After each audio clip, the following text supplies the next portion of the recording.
రాజధాని నిర్మాణ పనులు జాప్యం లేకుండా జరగాలని ముఖ్యమంత్రి చంద్రబాబు స్పష్టం చేశారు. నిర్దేశించుకున్న లక్ష్యానికి నిర్మాణాలు పూర్తి కావాలని చెప్పారు.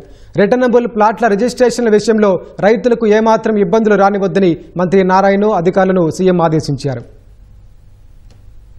రాజధాని నిర్మాణ పనుల పురోగతి, సుందరీకరణ, రైతులకు రిటర్నబుల్ ప్లాట్ల రిజిస్ట్రేషన్ వంటి అంశాలపై ఉండవల్లి క్యాంపు కార్యాలయంలో సీఎం చంద్రబాబు సమీక్షించారు.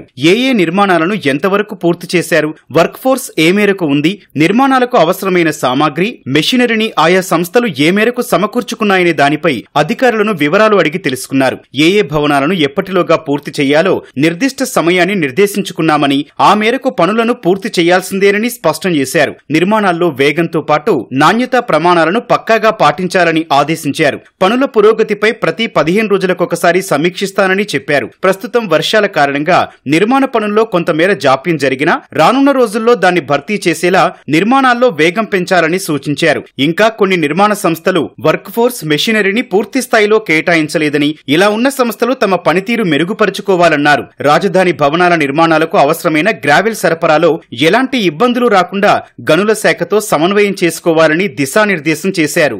రాజధాని నిర్మాణానికి భూములిచ్చిన రైతులకు రిటర్నబుల్ ప్లాట్ల రిజిస్ట్రేషన్ ప్రక్రియ ఎంతవరకు పూర్తయిందని సీఎం ఆరా తీశారు. రిటర్నబుల్ ప్లాట్ల రిజిస్ట్రేషన్లకు సంబంధించిన వివరాలను అధికారులు అందించారు. ఇంకా 2471 మంది రైతులకు రిటర్నబుల్ ప్లాట్లను రిజిస్ట్రేషన్లు చేయాల్సి ఉందని, అవి కూడా చిన్నపాటి సాంకేతిక, రైతుల వ్యక్తిగత అంశాల కారణంగా పెండింగ్ లో ఉన్నాయని అధికారులు ముఖ్యమంత్రి తెలిపారు. తాను కూడా త్వరలోనే రాజధాని రైతులతో సమావేశమవుతానని ముఖ్యమంత్రి తెలిపారు. రాజధానిలో నిర్మాణాలకు ఎంతటి ప్రాధాన్యం ఇస్తున్నామో పచ్చదనం, సుందరీకరణ, పరిశుభ్రతకు అంతే ప్రాధాన్యం ఇవ్వాలని స్పష్టం చేశారు. రాజధానుల గార్డెనింగ్, బ్యూటిఫికేషన్ వంటి వాటిల్లో ఎలాంటి రాజీ పడొద్దని సూచించారు. ఇక ప్రైవేటు సంస్థలు చేపట్టే నిర్మాణాలు కూడా ఐకానిక్ మోడల్లో ఉండేలా చూడాలని ఆయా సంస్థల ప్రతినిధులను కోరాలన్నారు. అమరావతికి వరల్డ్ క్లాస్ సిటీ లుక్ రావాలంటే హై రైజ్ బిల్డింగ్లు ఉండాలని ముఖ్యమంత్రి అభిప్రాయపడ్డారు.